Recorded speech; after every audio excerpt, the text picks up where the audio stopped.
ፈልጌ ነበር። በጣም የተጨነኩበት ነገር አለና አይዞሽ ንገሪኝ። ትዳር ነበረኝ ከዚህ በፊት። እሺ ከተጋባን ከ2 ዓመት በኋላ አለመግባባት ተፈጠረና ተለያየን።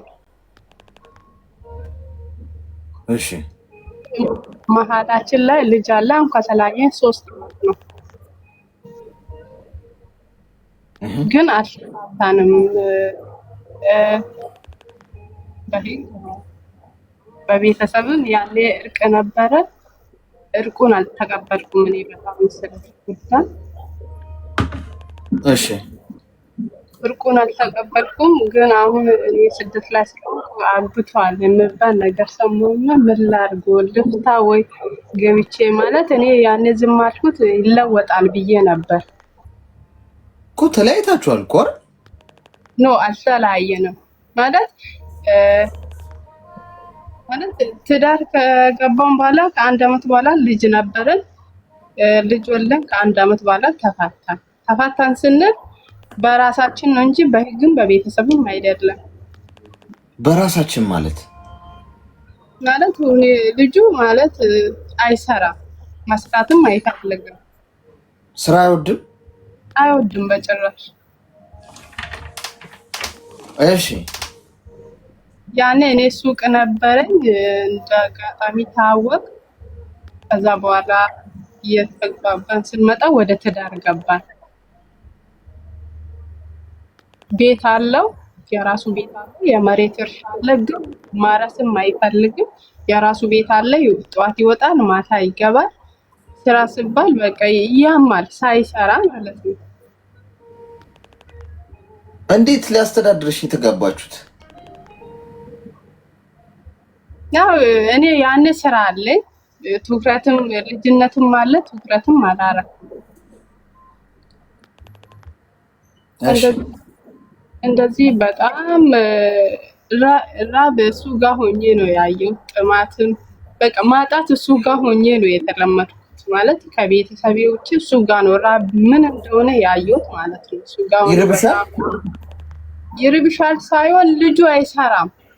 የራሴ አለኝ የምለው ነገር ጨረስኩት እሱ ጋር ሆኜ ማለት ነው። እየተጠቀምኩ በራሴ አይሰራም። እመክራለሁ እንደ ወንድም እንደ እናት በቃ እኔም የምመክረው ነገር ለቤተሰቡ ሄዶ ይናገራል፣ ለወንድሙ ማለት ነው፣ ታላቅ ወንድሙ። እሺ በቃ እኔ እነሱ ቤት አልሄድም። ያው ሳይጠሩኝ እኔ ዝም ብዬ አልሄድም። የሆነ ፕሮግራም ሲኖርና ሲጠሩኝ ሄዳለሁ። እሱ ግን ለምንድን ነው ማሰራ ብዬ ስጠይቀው በቃ ከፈለግሽ ቁጭ በይ ከፈለግሽ ሂጂ። ግን በቃ ግራ ገባኝ። እኔ እሱ በቃ እያልኩ ታግዤ ብዙ በቃ ቤተሰቤ ጋር ውላለሁ፣ ማታ ደግሞ ወደ ቤት እገባለሁ። ለምን ትዳሬን ለመሸፈን ብዬ ማለት ነው።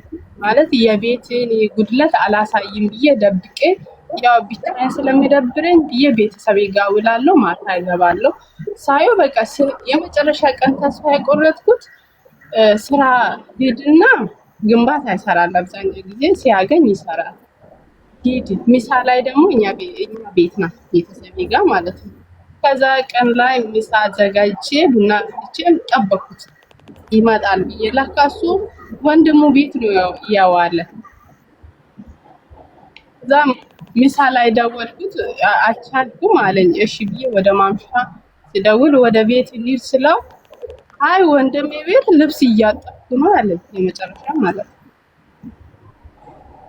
ከዛ የምን ልብስ ነው ስለው የወንድሜን አለኝ። ምንም አላልኩም። ልጄን ብድግ አድርጌ ቀጥታ ወደ ወንድሙ ቤት ሄዶ ልብስ እያጠበ ነው። ምንም አላልኩም። እንሂድ ወደ ቤት ያልኩት። ፊቴ በጣም ጥቁራል፣ ተናድጃለሁ። የራሴን ማለት አልናገርም፣ ግን ፊቴ ላይ ንዴቴ ይገለጻል።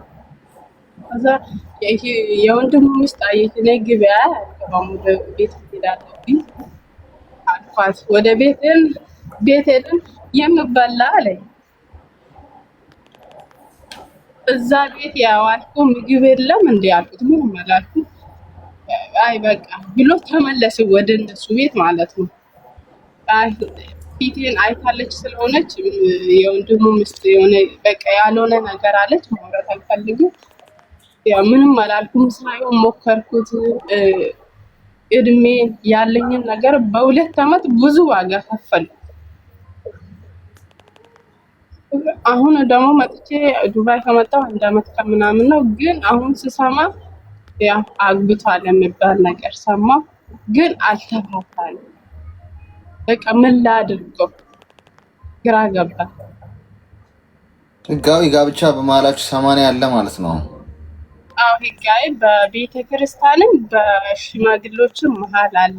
ያኔ ፕሮሰስ ልጀምር ወደዚህ የመጣው ፕሮሰስ ላይ ሆኜ ጓደኞቼ ሲያማክር ፕሮሰስ ስለጀመርሽ ይቆይብሻል። ለምን ህግ የሄደ ነገር ቶሎ አይፈቱም ማለት የእርቅ ጊዜ ይሰጠዋል።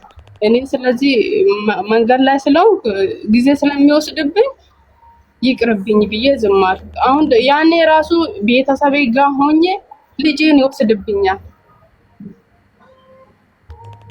ልጄን ወደ አጎቶቹ ከኛ ይርቃል። እዛ በቃ ልጄን ሰርቆ እኔን ሳያስፈቅድ በቃ ልጄን ለማሽ ማለት ለመደበቅ ይፈልጋል ከኔ ብዙ በቃ አንዴ ሁለቴ ሶስቴ በጣም አያሰቃየኝ፣ ግን አይሰራም። ቤት ውስጥ አለ እቃ እየሸጠ ልጄን በቃ ለመደበቅ ሌላ ሀገር ወስዶ ቤተሰቡ ማለት ነው። እኔ ግራ ገባኝ። ወንድሙ ተበቀል እኔ ልጄን ላሳድግበት እሱ እኔን ቀርቶ ራሱን መቻል አያቅቶም። እኔ ግን ልጄን ይችላል፣ እሱ ግን ራሱን ችሎ ይኑር። እኔ ግን ልጄን ቢሰራም በቤተሰቤም ብደገፍ ልጄን ማኖር እፈልጋለሁ። ግን በቃ ልጄን እንዳይወስድብኝ በቃ አሰቃይሻለሁ እያለ ልጄን በቃ እኔ ስራ የሚሄድበት ሰዓት ከቤተሰቤ መጥቶ ይወስዳል። ማለት ልጆቹ ትናንሽ ስለሆኑ ማዜር የለንም። ያው ልጆች ጋር ነው የማስቀምጠው ቤተሰቤ ጋር ሆኜ በቃ ብዙ አሰቃይ 2 3 በልጄ ማለት ነው። እድሜው ስንት ነው? እድሜው 30 ቤት። እሺ ሚውት አድርጊና አዳምጪኝ እስቲ። ህፃናት እያገባችሁ እኮ ነው አስቸጋሪ የሆነው ነገሩ። ወንድ ጥበሱ ብላችሁ ለዚህ ነው። አመስግኛት ያገባችሁን ሴት። እቃዋን የወሰደችልሽ አመስግኛት። በጣም ልታዝኝ የሚገባው ለእሷ ነው። ገብቶሻል? ማይሰራ አላማ የሌለው ምንም ቁጭ ብሎ ተዝፎ አንቺ ምግብ እየሰራሽ የምታበይው ከቤተሰቡ ያልተለያየ መለያየት ስላችሁ ሰው ሲጋባ እናትና አባቱን ይተዋል ይባላል። መተው ማለት ይጠላቸዋል ሳይሆን በቃ ከሚስቱ ጋር የሚተባበር ምንም ነገር ሲመጣ ከሚስቷን አካሉ ሚስቱ ነች። ያለቀ ከሚስቱ ጎን ነው የሚቆመው። ከፋም ለማም ዝናብ ዘነበም ፀሐይ ወጣም ሚስቱ ነች አካሉ። አለቀ። ቤተሰቦቹ እንኳን መተው ሚስቱን ሊናገሩ ቢሞክሩ ከፊት እሱ ነው የሚቆመው። እኔን አልፋችሁን እሷ የምትነኩት የሚል መሆን ያለበት እንደዛ ነው። የአሁን ባል ግን አንዳንዱ እንዴት አድርጎ ቆዳሽን እንደሚገፍልሽ ከጓደኛው ጋር ከቤተሰቡ ጋር ሄዶ ነው የሚያወራው። የገዛ አካሉን ሴቷም ታደርገዋለች። ትንሽ ኮሽ ሲል ለጓደኞቿ ሄዳ ባሌ እኮ እንደዚህ ሆኖ እንዲያርገኝ እንዲፈልጦ እንዲጎርቶ ያረገው ነጭ ቲሸርት ነው ከስር ያረገው ቆዳ ጫማ ነው ምናምን የበላውን የጠጣውን ምን ያለውን ሄዳ ትናገራለች። እንዲህ ሆነ አታግቡ። ምንም ስለ ፐርፌክትነት አለ ማወራችሁ። የምታገቡ ከሆነ የምታገቡትን ሰው ፕራይቬሲውን መጠበቅ የመጀመሪያው ታማኝነት ከዛ ነው የሚጀምረው። ለወለደች እናትህ እንኳን የሚስትን ክፍተት አትናገር። ትክክለኛው ይሄ ምርጥ ሰው ጻድቅ ሰው ስለመሆን አለም እያወራኋቸው ያሉት መሰረታዊው ነገር ለወለደች እናትህ የሚስትን ጥፋት፣ ስህተት፣ ጉዱሉነት፣ ክፍተቷን ሄደ አታውራም። ለአባትህም ጭምር በቃ ራስህና ሄደ ባወራ ቁጥር ስለ ራስህ ነው የምታወራው። የምትዋረደው ራስህ። ሚስቱ ከፍ ስትል እሱ የሚዋረድ የሚመስለው ሰው አለ ወይ? ባሏ ከፍ ሲል እሷ የምትዋረድ የሚመስላት እንዴ? እኔ ካገባዋት ያገባዋት ሚስቴ በዓለም ላይ እንደ ባንዲራ እንድትውለበለበ የምፈልገው ቢኮዝ በእሷ ከፍ ማለት እኔ ነኝ የምጠራው። ባሏ ማን ነው ግን ታድሎ ምናምን ነው የሚባለው እኮ። እሷ ቢያምርባት ዋው የማን ሚስት ነች ግን ምናምን ነው የሚባለው። እሷ ከፍ ስትል፣ እሷ ሲያምርባት፣ እሷ ጥሩ ሆና ስትጠራ ከኔ በላይ እንኳን እንደ ባንዲራ ከፍ አድርጌ ባውለበለባት ምከብረው እኔ ነኝ። በእሷ መክበር ውስጥ እኔ እከብራለሁ፣ በእኔ መክበር ውስጥ እሷ ትከብራለች። ምክንያቱም አንድ ነው ስኬቱ። ጋይስ ከተጋባችሁ ስኬቱ አንድ ነው፣ ውድቀቱም ያው አንድ ነው። ስትወቀጥም አንድ ላይ ነው፣ ስትከብርም አንድ ላይ ነው። ግን ተጋብቶ አሁን ሴቷም ይሁን ወንዱ በጋራ ተነጣጥሎ ነው ራሳቸውን ነጥብ ለማስቆጠር የሚሄዱት። እሷን እችን እንጂ እኮ እኔ እንትን ነኝ ይላል። ኦልሬዲ እኮ ባልና ሚስት ናችሁ፣ አንድ ሳጥን ውስጥ ነው ያላችሁት። ለጊዜው ልታዋርዳት ትችላለህ፣ ግን ፋይናሊ ውርደቱ ማንተ ላይ ነው የሚመጣው። ስለዚህ ሄዶ ሮጦ ቤተሰቦቹ ጋር የሚሄድ ልጅ ነው ያገባሽው፣ ገና የእናቱን ጡጦ ያልጨረሰ። ገብቶሻል?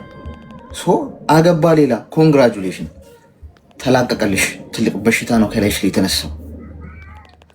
ስለዚህ ፈጣሪ ለአንቺ ያዘጋጀዋል ማለት ነው። አየሽ፣ የሚገባሽን ፈጣሪ ይሰጥሻል። እንኳን ራሱ ሄደልሽ። አንዳንድ ጊዜ በጣም እንድታሰምሩበት የምፈልገው ፈጣሪ የማይሆናችሁን ነገር ከህይወታችሁ ነቅሎ ነው የሚያስወጣላችሁ። አንቺን ታይ ቢልሽ አትተይም እንዴ ነው? ለምሳሌ ልጅ ወልዳችሁ ልጃችሁን ስታሳድጉ ልጃችሁ ወደ እሳት የሚሮጥ ከሆነ ታው እሳት ነው እያላችሁ እሱን በመጎተት ጊዜያችሁን አታጠፉ። ምክንያቱም በጎተታችሁ ቁጥር መልሶ ወደ እሳቱ መሮጡ አይቀር። ምንድን ነው የምታደርጉት? እሳቱን ታነሱታላችሁ። አለቀ። እንደዛ ነው የምታደርጉት አይደል? አስሬ እያነሳችሁ ከእሳቱ ወደዚሁን ከማለት እዛ ጋር ያለውን እሳት አንስታችሁ ዞር ብታደርጉት ልጁ ሄዶ የሚነካው ነገር የለም። ፈጣሪ እንዲህ ነው የሚያደርገው። አንቺን ታይ በማድረግ ወይም በመምከር በሰውም አማካይነት በምንም በመንገር እንትን አይልም። እሳትሽን ከህይወትሽ ነቅሎ ያስወጣልሻል። ወይ ራሱ እንዲሄድ ያደርግሻል፣ ወይ እንዲጠላሽ ያደርገዋል፣ ወይ ጥሎሽ ብን ብሎ እንዲጠፋ ያደርገዋል። ያኔ ሰው እሳቱን ዞር ሲደረግለት እየዬ አጥቼው ጥሎኝ ሄዶ። አንዳንዴም በምክንያታዊነት እመኑ። የማይሆናችሁን ሰው ፈጣሪ ዞር ያደርግላችኋል በምክንያት። ስለዚህ አገባእና ተመስገን በይ። ዋይዙኝ ፍሬን ያዥ። የሚገባሽ ለአንቺ የልብሽን የሚያውቅ የብረት መዝጊያ የሆነ ባል ይሰጥሻል ጊዜው ሲደርስ። ተግባባል? አዎ አሌክሲ፣ አሁን ስጋቴ እሱ ማግባቱ ሳይሆን አሁን ልጄ 4 ዓመት ሞልታ በዚህ ዓመት ኬጂ ገብታለች እያስተማረ። ግን አሁን ፍቺ ሲጠይቆ ልጄን አሁን ቢወስድብኝ ከትምህርቷ ታቋርጣለች ብዬ ስጋት ውስጥ ነው እንጂ እሱ ማግባቴ በጣም ደስተኛ ነኝ። ለምን አላማ የሌለ ሰው ጋር መኖር በጣም መቃብር ነው የሚሻለው። ጌታ እሱ ሳይሆን ልጄን በቃ እንደ መጀመሪያ ልጄን አሁን ሰርቆብኝ ይሄድ የምለው ስጋት አለብኝ እንጂ እሱ ማግባት ወይ። እሺ አንድ ነገር ልንገርሽ በዚህ ዙሪያ ማለት ነው። አንደኛ ድክመትሽ ልጁ ነች። እሺ አትሟሟ። የእሱም ልጅ ነች። የብቻሽ አታርጊ። ይሰርቅብኛል ምናምን አትበይ አይባልም እንደዚህ። በልጁ ዙሪያ እሱም አንቺም ባለመብት ናችሁ። ይሰርቅብኛል የምትይው የሌላ ሰው ማለት ልጁ ያልሆነ ሰው ቢሆን ኖሮ ወይ እንጀራ አባት ምናምን ቢሆን ኦኬ፣ ልጄን ይሰርቅብኛል። ልጁ ነች እኮ እንዴ፣ አይቆረጥማት። ሰው ዘሩን ዘርቶ የወለደውን ልጅ ኔቸር ራሱ ያስገድደዋል እዛ ላይ ነገር ላይ ጥሩ እንዲያስብ። ከስንት አንድ ካልሆነ በስተቀር የወለደው ልጅ ላይ መቼም ልጁ ዳቦ ሲጠይቀው ድንጋይ የሚሰጥ አባት የለም። ገብቶሻል? አሳ ሲጠይቀው ወይ እባብ የሚሰጥ አባት የለም። ምን ይሄ ጂኒ ካልሆነ በስተቀር ወይ ጭራቅ ካልሆነ በስተቀር ገብቶሻል? ለምን ተፈጥሮ ራሱ ኔቸር ያንን እንዲያደርግ አያስገድደውም። ልጁ ነች። የት ያውስዳታል? አይበላት፣ አይቆረጥማት። አንቺ ለራስሽ አስቢ። እኔ እናት ሀገሬ ስትሄጂ ልጅሽን ራስሽ ፍሬም ባለው መልኩ አስተካክለሽ ምን ማድረግ እንዳለብሽ ታስቢያለሽ።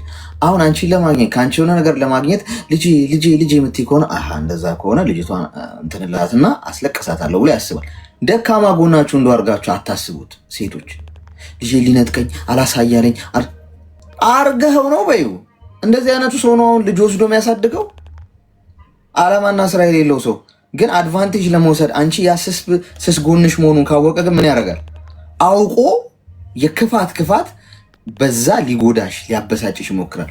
እንደዚህ አይነት ንግግር ውስጥ ስትገቡ እንዲህ ወዳጅ እንደውም ተገላገልኩ፣ እንደውም ትንሽ ወጣትነት ጊዜ ትንሽ ፈታ ማለት ፈልጋለሁ። ጥሩ ነው ያዛት።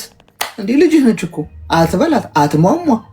ዋናው በህይወት ትኑር፣ ጤናማ ትሁን፣ በሰላም ላገኛት እንጂ እንደውም ተገላገልኩ ኃላፊነትን ተወጣ። ጥሩ ነው፣ ጥሩ ሀሳብ ነው። ዞር በይ እስቲ። ራሱ መጥቶ ካልወሰድሽልኝ ቢሎ ይይ ሲል ታገኘዋለሽ። እመኝ እንዲያረጋለሁ ማለት ይጀምራል። ስለዚህ እንደዛ አድርጊ። ተግባባ? አሌክስ እያመሰገናለሁ። እሺ መልካም ቀን። እንዳግቡ። ኧረ እባካችሁ ተው ግን ወንድ ጥበሱ ሴቶች። ወንድ ማለት ፂም ያለው ፀጉር ያለው ምናምን ሱሪ አድርጎ የሚሄድ ምናምን የጎረነነ ድምፅ ምናምን ያለው አይደለም፣ ልብ ነው። እሺ ወንድነት ጦጣም ዝንጀሮም ልብስ ብታለብሱት ወንድ ሊመስል የሚችልበት እድል ሰፊ ነው። ልብ ያለው ወንድ ጥበሱ፣ ልባም አስተዋይ የሆነ ኃላፊነት መሸከም ይችል እናቴ እማዬ የእናቴ ጡጦ ምናምን እማይል ካገባሽ በኋላ እንደ ወታደር እዚህ ወት ውስጥ ነው የገባሁት ቆራጥ ሆኖ ወገቡን አስሮ ኑሮውን የሚኖር እማያለቃቅስ ዓላማ ያለው ሪስፔክት ያለው ለሴት ልጅ እንደዚህ አይነቱን ወንድ በአንድ ክሊክ እዚህ ኢሞ ላይ እና ቲክቶክ ላይ የምታገኙት እንዳይመስላችሁ። ብዙ ዋጋ ያስከፍላል። ጥሩ ነገሮች ሁሉ ዋጋ ያስከፍላል። እሺ ኖ ፔን ኖ ጌን ነው ጨዋታው። ጥሩ ነገሮች ወደ ህይወታችሁ እንዲመጡ ትዕግስት ይፈልጋል። ብለሽ በአንድ ክሊክ ኢሞ ላይ አባዬ እማዬ በመባባል የሚገኝ ነገር አለ። ሄሎ ሰላም አሌክስ፣ እንዴት ነህ? ሰላም። እሺ ብዛ፣ እንኳን ደህና መጣሽ። ደህና ነኝ። እንዴት ነህ? እግዚአብሔር ይመስገን። ምን ረፌንት መስራት። ነርሶች በር ላይ ግሉኮስ ስጡልኝ። ሰልፍ አካባቢ ከፍተኛ የሆነ የፍቅር ምች አለ። እዚህ ልሳናቸውን እየዘጋው ያለበት ሁኔታ ነው ያለው። ኦክሲጅን ስጡልኝ፣ ትንፋሽ ማጠር ይታያል። ሄሎ ሰላም አሌክስ፣ እንዴት ነህ? እግዚአብሔር ይመስገን። እንኳን ደህና መጣሽ። እንኳን ደህና ቆያችሁኝ። ምን እንታዘዝ? እኔ እንኳን ትንሽ ሕክምና እንድትሰጠኝ ብዬ ነው የገባሁት። ንገሪ። በጣም የማፈቅረው ልጅ ነበረ። የት ነው ልክፍቱ የያዘሽ? ልክፍቱ የያዘኝ ኢትዮጵያ። እንዴት ዱባይ ነው። እንዴት ተዋወቃችሁ? እስቲ የተዋወቃችሁበትን አጋጣሚ ንገሪ። የተዋወቅንበት አጋጣሚ ብቻ እንዴት ብዬ ልንገርህ? ብቻ ያኔ በጣም ነው የማፈቅረው። ቆይ ንገሪና። የት መንገድ ላይ ስትሄጂ እንደ ሻሩክ እና እንደ ካጀል እንደዚህ ተገጫጭታችሁ እቃ አስጥሎሽ ምናምን ወይ ሶሪ ምናምን ተባብላችሁ ተያያችሁ? ታክሲ ውስጥ አንዴ ሚስኮል ላድርግበት ስልክሽን ብሎ ተዋወቀሽ? ምንድን ነው የልክፍቱ መጀመሪያ? እሱ ነው ማወቅ የምንፈልገው። ልክፍቱ እንዳጋጣሚ የሆነ ቦታ ተገናኝተን ነው። ቦታው አይነገርም? አይ ቦታው እዚህ ጋር መናገር ስለማልፈልግ ነው። እሺ ንገሪን። እሺ እና ለተወሰነ ጊዜ ያኔ አብረን ቆይተናል። ግን እሱ አሁን ላይ ደግሞ ከኔ ጋር መሆን አይፈልግም። እኔ ደግሞ በጣም ነው የማፈቅረው። ስለዚህ እንዴት ነው ያን ሰው መርሳት የምችል? ለተወሰነ ጊዜ ማለት ምን ያህል ጊዜ ነው አብራችሁ የቆያችሁት? 6 ወር ምናምን። የ6 ወር የፍቅር ታሪክ ነው። በምን ተጣላችሁ? ምንም ያጣላን ነገር የለም። ግን በቃ እሱ አይ የራሴን ህይወት አለኝ ምናምን አለኝ ማለት ነው። የራሴ ህይወት አለኝ? ያ ስለዚህ ባለትዳር ነው ምናምን አለኝ። ባለትዳር ነው? ያኔ ሲቀርበኝ መጀመሪያ ትዳር እንደሌለው ነው የቀረበኝ። ግን መጨረሻ ላይ ደግሞ እንደዚህ ያለኝ እንደሆነ ወሰለተ ማለት ነው በትዳሩ ላይ። ያ ስለዚህ አሁን ምንድን ነው አንቺ የምትፈልጊው? በጣም ስለማፈቅረው ያን ሰው እንዴት ነው መርሳት የምችለው? የምረሳበትን እሺ ጥሩ ጥሩ ሚዩት አድርጊሽ። አሁን እኔ ለሚስቱ ያልሆነ ሚስቱ ላይ ቺት ያደረገ ሰው አንድ ማስመር ያለብሽ አሁን ከዛሬ ጀምሮ አይምሮሽ ማስቀመጥ ያለብሽ በሚስቱ ላይ የማገጠ ወንድ ሊሆንሽ አይችልም። አንደኛ ገብቶሻል። ምክንያቱም ይህንን ሰው ብታፈቅ አብረሹ ብትኖር ያውን ነገር በቃ አንቺን እንደዚህ ነው የሚያደርግሽ። ሁለተኛ የሆነ ነገርን መርሳት የሚባል እቅድ አይኖርሽ። አሁን ትኩረትሽ በሙሉ እሱ ላይ ነው። ፎቶውን ታያለሽ፣ ፕሮፋይሉን ቼክ ታደርጊያለሽ። ኢሞ ስቶሪ አረገ ወይስ አላረገ፣ አዲሱ ፎር ፐርፌክት ፒክቸሩ እንዴት ነው የሚያምረው ባካችሁ ምናምን የሚል አይነት ጦስ ውስጥ ነው ያለሽው። አሁን አይንሽን ከዛ ነገር ላይ አንስተሽ ትኩረትሽን ወደ ሌላ አቅጣጫ ማዞር ይጠበቅብሻል። የሆነን ነገር ለመርሳት ሳይሆን መሞከር ያለብሽ ለማዳን ነው መሞከር ያለብሽ። መርሳት የሚባል ነገር የለም የኔ እናት። እዚህ ምድር ላይ ማንም ምንም ነገር ረስቶ አያውቅም። ይድናል ባለበት። ጠባሳው ቢኖርም ውስጥሽ ግን አያምሽም እንደማለት ነው። ከዚህ በፊት ተናግሬያለሁ። የፈላ ውሃ ለምሳሌ እዚህ ፈሶ ቢያቃጥላችሁ እጃችሁ ላይ ወይም የሆነ ነገር ቢቆርጣችሁ ወይ ቀዶ ጥገና ብታረጉ ያ ቦታ ጠባሳ ይተዋል አይደል? ያ ጠባሳ 10 ዓመት 5 ዓመት በኋላ ምናምን ይኖራል። ታየዋለሽ፣ ስትነኪው አያምሽም። ለሰውም ስታሳይ አይገርምም? የዛኔ እኮ ከዛሬ ምናምን ዓመት በፊት ጠባሳ እኮ እንትን አቃጥሎ እንትን ያለሽ ግን እስቲል አያምሽ። እንደዛ ነው መሆን ያለበት ጭንቅላታችሁ ውስጥ። መርሳት የሚባል ከጭንቅላታችሁ ማጥፋት የሚባል ነገር የለም። ይኖራል ግን አያማችሁም። ኢትስ ኖርማል ማለት ነው። እንደ ማንኛውም ጉዳይ ነው ጭንቅላታችሁ ውስጥ የሚኖረው ነው። ፈገግ እያላችሁ ላታወሩታላችሁ። እንደ ኤክስፒሪየንስ እንዲህ አይነት የፍቅር ታሪክ ነበረኝ እኮ አይገርምም ብለሽ። ስለዚህ እዚህ ደረጃ ለመድረስ ምንድነው የምታደርጊው? ከዛሬ ጀምሮ ባለበት ማዳን የሚል ነገር ላይ ነው መስራት ያለብሽ። ለመርሳት በተጋጋጥሽ ቁጥር እየቆሰልሽ ነው የምትመጪው። ጭንቅላትሽ ይቆስላል። በየቀኑ ትታመሚያለሽ። በየቀኑ ስራ መስራት አትችይም። ከዓላማሽ እንትን ትያለሽ። ቀንሽ ይበላሻል። ምክንያቱም ሁልጊዜ ለመርሳት ባሰብሽ ቁጥር እያስታወስሽ ነው የምትመጪው። ጭንቅላትሽን አታጨናንቂው። ከዛሬ ጀምሮ ሪላክስ አድርጊ። መርሳት የሚባለው ነገር ተይውና ይኑር። ፈታቤ ጭንቅላትሽ ውስጥ ማሰብ የሚፈልገው ነገር ካለ ጭንቅላትሽ አትከልኪው፣ አታግጂው። በጎን ግን ራስሽን የሚያድኑሽ ፕሮሰስ ውስጥ ግቢ። አንደኛ ዱባይ የመጣሽበትን ዓላማ ላይ ፎከስ አድርጊ። የተወሰኑ ሳምንታት ምናምን ወር ብትቸገሪ አነጣጥሪ። ምንድነው መምታት የምትፈልጊው? ምን ማሳካት ነው? እስቲል ታስቢዋለሽ፣ ግን ዓላማሽ ላይ ነሽ። በየቀኑ እዛ ሰርኩሌሽን ውስጥ መሆን። እሱ የሚያስታውሱሽን ነገሮች በሙሉ አጥፊ። የድሮ ፎቶ ማለት ነው አይደል? እሺ የድሮ ፎቶ አለው የፍቅረኛው ማለት ነው የራሱ እና ፎቶ የተነሳው ማለት ነው። እሺ እና ለምን እንደዚህ ተቀመጠ ብላ ጠየቀችው ይመስለኛል። እንደ ሀሳብ ስለጠየቀችኝ ቁጭ ብዬ እየጠበቅኩ ነው። የት ነው ፎቶ ያለው? ስልኩ ላይ ነው ነው ፍሬም የድሮ የቆየ ዶክሜንት ላይ ነው። እሺ እና ለምን አስቀመጥከው እስካሁን ድረስ አለችው። እኮ የቆየ ነገር ነው ይላታል ይመስለኛል። እና ጠይቂው ምናምን አልኳት። እኔ ደግሞ ይሄ ነገር እስካሁን ለምን አቆየው ብለሽ ጠይቂው ብያት፣ እንደውም እንዳጋጣሚ ደውላለት ነበር።